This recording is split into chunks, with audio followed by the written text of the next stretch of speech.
Assalamualaikum warahmatullahi wabarakatuh.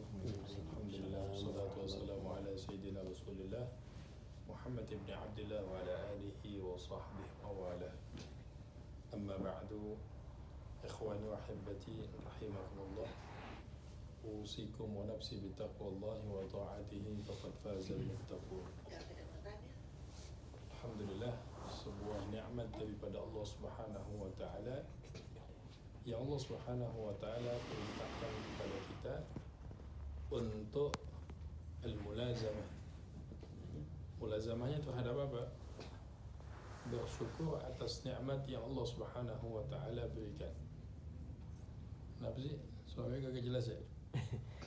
Katanya gak kedengeran sama yang di rumah. Enggak, udah, silakan.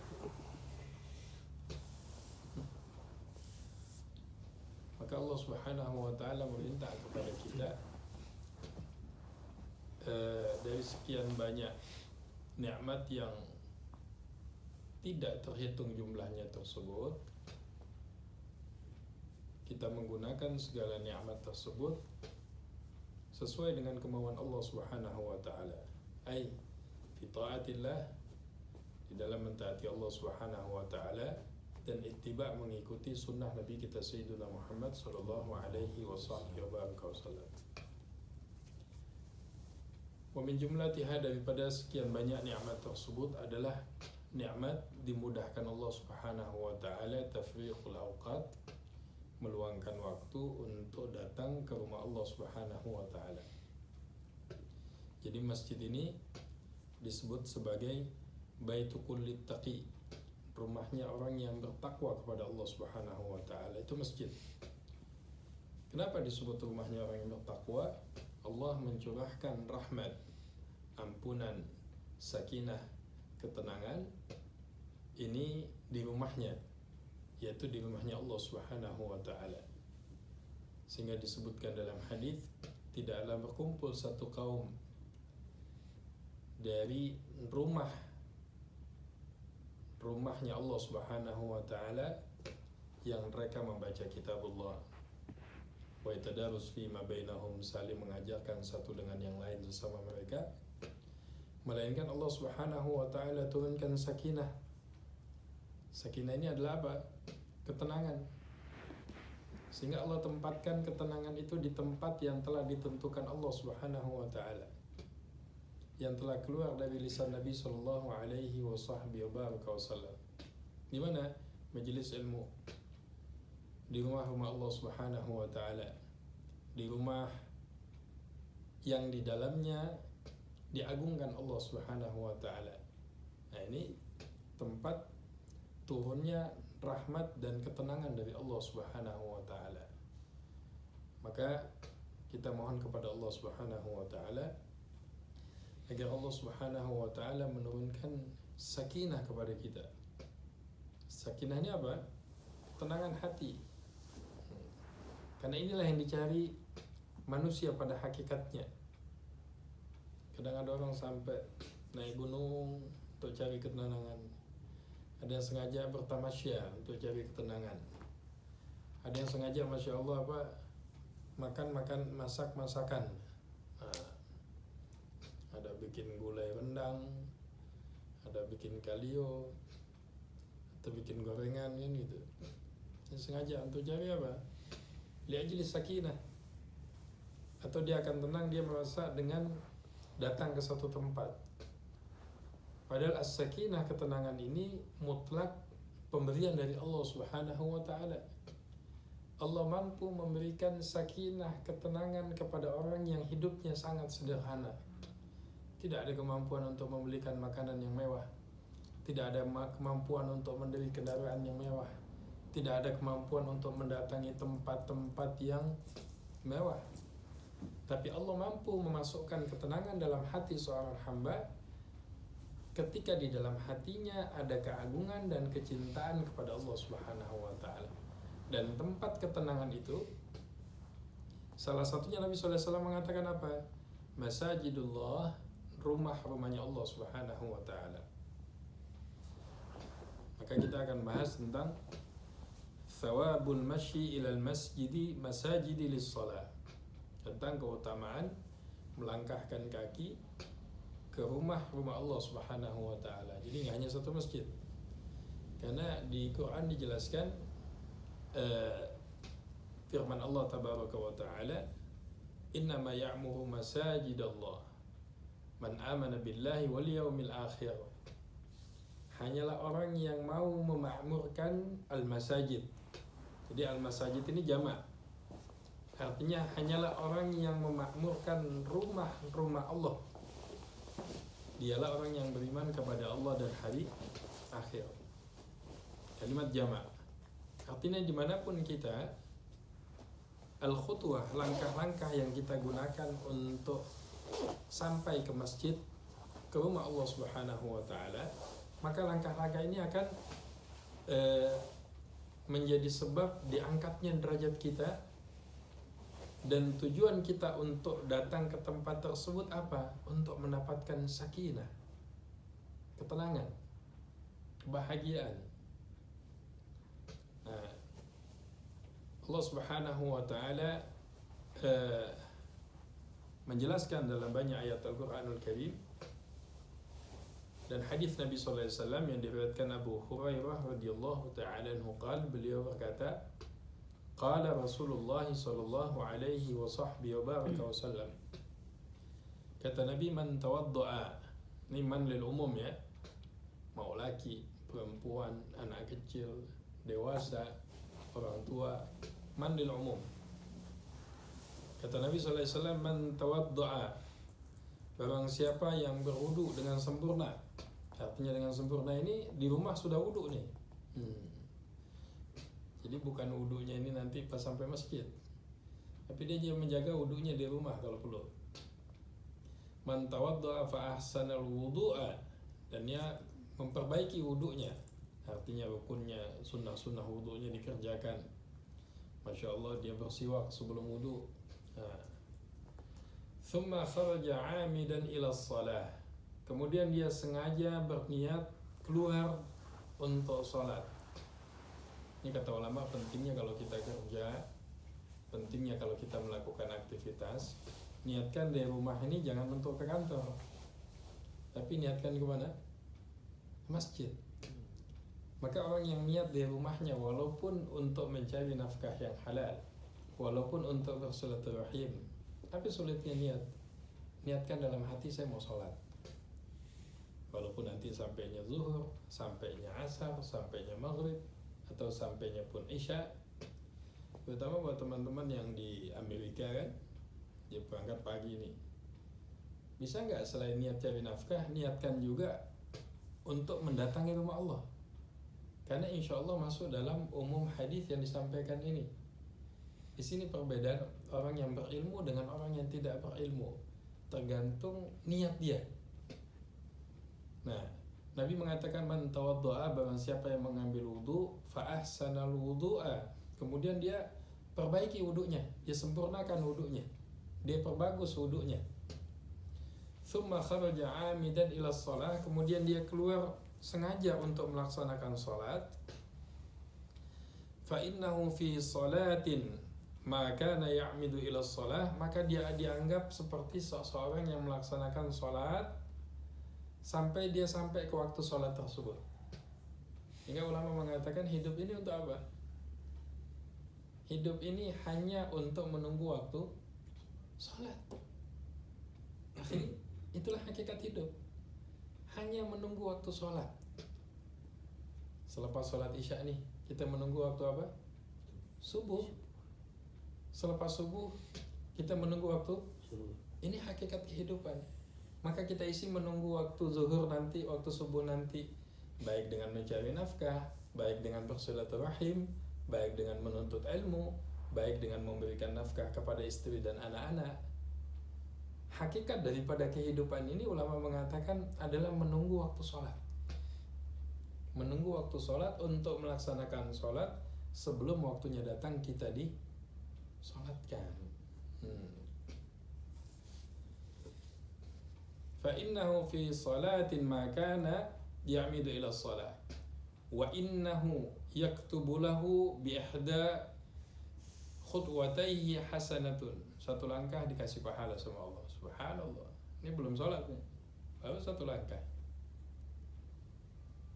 Wa tumha anhu bil ukhra sayyi'atun. Jadi langkah berikutnya kasih pahala, langkah berikutnya dihapuskan dosa. Hingga nggak ada alasan kita yang rumahnya jauh nggak ke masjid. Oh kita masya Allah, tempat kita jauh Ustaz, bisa setengah jam, bisa 1 jam. Subhanallah, Allah berikan kendaraan sama kita.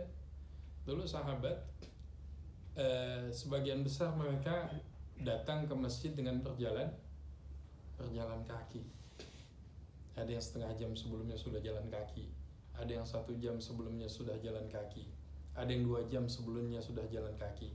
Bahkan ada sahabat yang tinggalnya di ujung kota Madinah, dia sudah memperkirakan, insya Allah kalau saya jalan sekian jam sebelum waktu sholat saya akan sampai untuk mendapatkan jemaah bersama Rasulullah SAW. Akhi, hari ini Allah berikan kemudahan kepada kita. Allah berikan kendaraan, Allah berikan waktu, Allah berikan kemampuan kepada kita, sehingga semua nikmat yang Allah berikan, Allah katakan dalam Al-Quran apa? Thumma latus'alunna yawma idin 'anil na'im. Sudah menjadi hujjah bagi kita. Tidak ada alasan lagi buat kalian untuk tidak datang ke rumahku dengan segala nikmat yang aku berikan kepada kalian, dengan segala amanah yang aku titipkan kepada kalian. Badan yang sehat, kekuatan yang kuat, diberikan kemampuan. Maka langkah yang digunakan baik dengan berjalan kaki, naik mobil, mau pakai sepeda, mau pakai motor. Di sini dijelaskan dalam hadis, setiap langkah dihapuskan dosa, langkah berikutnya diberikan pahala. Dalam riwayat yang lain dinaikkan derajatnya oleh Allah Subhanahu wa taala. Fa idza sami'a ahadukumul iqamah fala yas'a. Kalau sedang berjalan kalian mendengar suara iqamat, fala yas'a, juga jangan tergesa-gesa. Tetap jalan dengan langkah kita sehingga tidak terlampau tergesa-gesa menyebabkan kita terengah-engah. Fa inna a'zamakum ajran abadukum daran. Subhanallah, kata Nabi, yang paling besar pahalanya, yang paling jauh apanya? Rumahnya dalam hadis ini. Jadi tidak hanya langkahnya yang paling jauh, makin jauh rumahnya dari masjid, a'zamukum ajran. Kata Nabi SAW, yang paling besar pahalanya. Fa inna a'zamakum ajran ab'adukum dara. Yang paling agung pahalanya di antara kalian yang Allah berikan, yang rumahnya paling jauh dari masjid. Kita siap korbankan ratusan ribu dolar, ribuan dolar untuk satu kenikmatan hati kita, tapi kita nggak pernah mau meluangkan waktu sesuai dengan apa hal yang dicintai Allah Subhanahu wa taala. Apa? Menggunakan nikmat, waktu, amanah yang Allah berikan untuk mendatangi rumahnya Allah Subhanahu wa taala, untuk menjadi tamunya Allah Subhanahu wa taala, untuk menjadi orang spesial dari hamba-hambanya Allah Subhanahu wa taala. Kalau para sahabat mengatakan,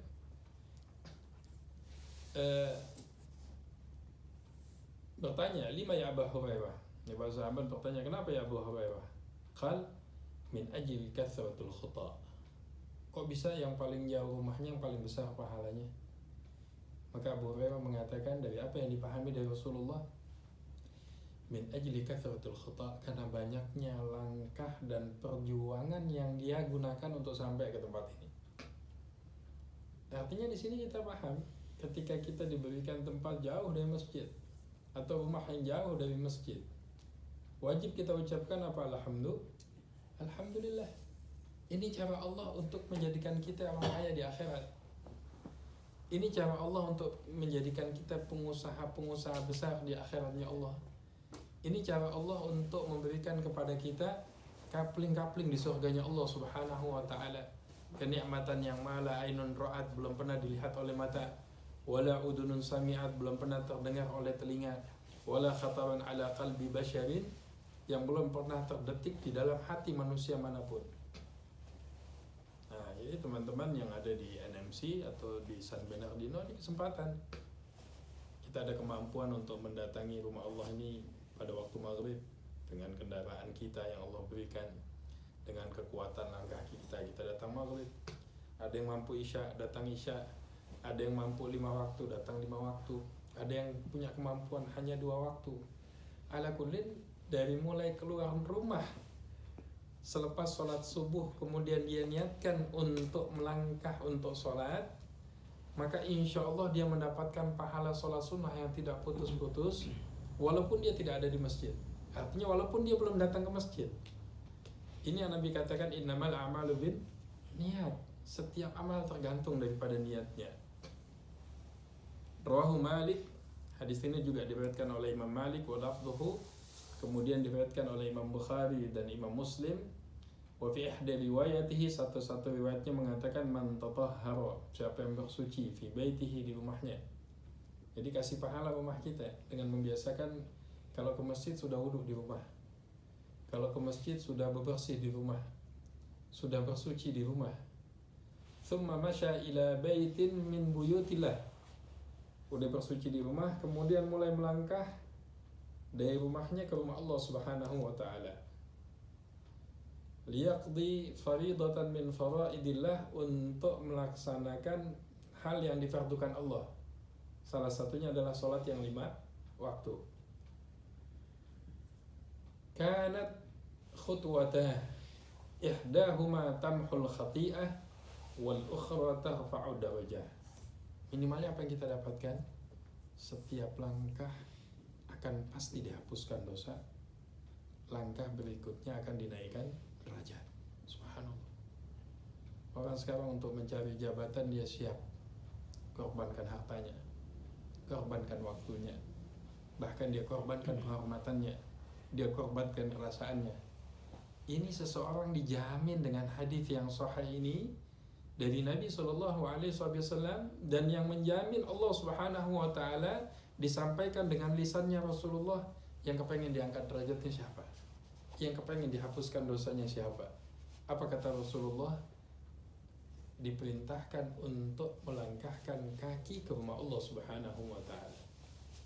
Akhi fillah, ini yang wajib kita pahami. Perintah untuk datang ke rumah Allah Subhanahu wa taala ini adalah perintah yang sabit, yang tetap hukumnya daripada Al-Quran, As-Sunnah, dan menjadi kebiasaannya para sahabat radhiyallahu ta'ala ajma'in. Maka luangkan waktu yang Allah berikan kepada kita, bil khusus saat ini di bulan Rajab. Kita latih di bulan Rajab ini untuk imaratul masajid, senang memakmurkan rumah Allah Subhanahu wa ta'ala dimanapun kita berada. Sehingga bulan Sya'ban diberikan kekuatan, maka di bulan Ramadan kita sudah terlatih istiqamah untuk senang memakmurkan rumah-rumah Allah Subhanahu wa taala. Nabi SAW menjelaskan dalam hadis, "Idza ra'aitumur rajula ya'tadul masajid fashhadu lahu bil iman." Kalau kamu melihat seseorang yang senang memakmurkan rumah-rumah Allah Subhanahu wa taala, saksikan olehmu laki-laki ini beriman kepada Allah Subhanahu wa taala. Mudah-mudahan Allah berikan kepada kita taufik dan kekuatan dan hidayah untuk mampu menjadi hamba-hamba Allah yang hubbul masajid, yang cinta kepada masjid-masjidnya Allah Subhanahu wa taala dimanapun kita berada. Yang lagi bekerja, yang di luar kota, yang di dalam kota, tanamkan hubbul masajid. Karena ada seorang yang dapat jaminannya Allah di padang mahsyar, siapa? Rajulun qalbuhu mu'allaqun bil masajid. Seseorang hamba yang hatinya selalu terpaut kepada masjid. Bukan artinya setiap hari di masjid, tidak. Tapi dimanapun dia berada, ada kerinduan kepada rumah Allah. Dimanapun dia berada, ada kerinduan kepada masjid. Karena hakikat hidup, para alim ulama mengatakan, menunggu dari satu waktu sholat ke sholat yang lain. Jadi kita hidup saat ini nunggu subuh. Nah, dari waktu subuh kita niat apa? Nunggu waktu sholat zuhur. Hakata ya ikhwan. Ini hakikat kehidupan seorang muslim. Ada yang nunggunya sambil berdagang, sehingga ketika azan berkumandang, Allahu Akbar, Allahu Akbar. Ini ketika azan berkumandang, para sahabat dulu, sehingga turunnya ayat rijalun la tuhilihim tijaratu wala bai'un an dzikrillah, ketika adzan berkumandang dia tinggalkan dagangannya, bahkan dia nggak sempat untuk menutup tokonya, datang ke masjid yang lagi bertani, karena dia tahu hakikat hidup menunggu waktu sholat. Ketika dia sedang menyangkul Allahu Akbar, dia tinggalkan cangkulnya. Tapi kita yang Allah berikan kesempatan untuk sedikit meninggalkan kesibukan kita, meninggalkan hal-hal yang kita mampu untuk tinggalkan karena Allah Subhanahu wa taala, ini tinggalkan. Inilah hakikat orang yang memahami daripada nikmat kehidupan. Mudah-mudahan Allah berikan manfaat kepada kita dan Allah kuatkan kita sampai menghadap Allah dalam kondisi husnul khatimah.